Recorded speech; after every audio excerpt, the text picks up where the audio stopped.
Micro drama series shoot করব। গল্পটা silver Sadia. গল্পের নামটা আমাকে পরে বলে, আমি জিজ্ঞেস করেছি গল্পটার নাম কি, বলে সিলভার সাদিয়া।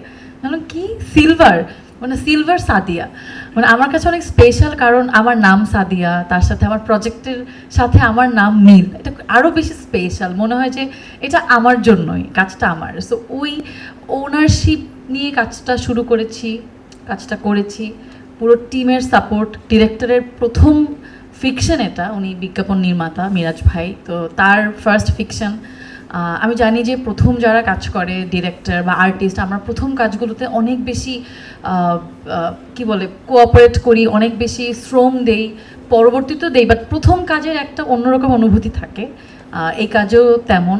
সো ডিরেক্টরের উপরেই ভরসাটা ছিল যে ডিফারেন্ট কিছুই করবে। প্লাস মায়ের দ্য স্টুডিওসের এটা প্রথম প্রজেক্ট, সাথে রান আউট আছে, সিনেমা হল আছে। জানি যে প্রত্যেকটা প্রোডাকশানই আসলে আমাদের, আমরা সবাই জানি যে এরা কতটুকু কী কী কাজ করে এসেছে। তো ওই জায়গা থেকে ভরসাটা ছিল। আর আমার মাথার উপরে চাপ ছিল যে আসলে সিলভার সাদিয়া এত বড় একটা নাম, আমার নামই সিলভার সাদিয়া, এরকম একটা প্রজেক্ট।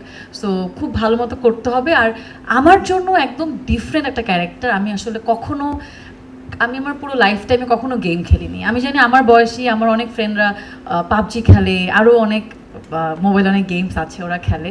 সো আমি কখনো এরকম গেম খেলিনি, এটা আমার প্রথম এক্সপিরিয়েন্স ছিল এই গেমিংয়ের।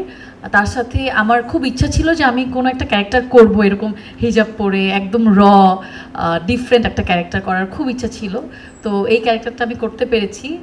তার জন্য আসলে সিলভার সাদিয়ার পুরো টিমকে আমি অনেক অনেক থ্যাঙ্কস দিতে চাই। আর আমি রিয়েলি গ্রেটফুল, কারণ খুব ভালো লেগেছে। আর মানে আমি আসলে এক্সপেক্ট করিনি যে এরকম একটা গল্প এভাবে বলা যায়, কারণ গেমিং নিয়ে আসলে এখন পর্যন্ত কোনো কন্টেন্ট আমার চোখে পড়েনি। আমরা গেমিং তো আসলে আমাদের এই বয়স বা যারা একটু সিনিয়র তারা জানে এই ব্যাপার অনেক বেশি।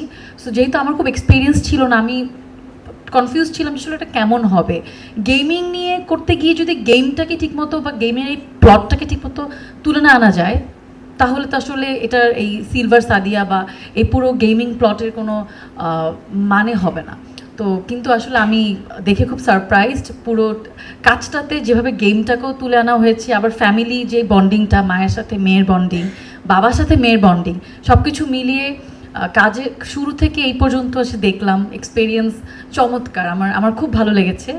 আশা করছি আপনাদের সবার ভালো লাগবে।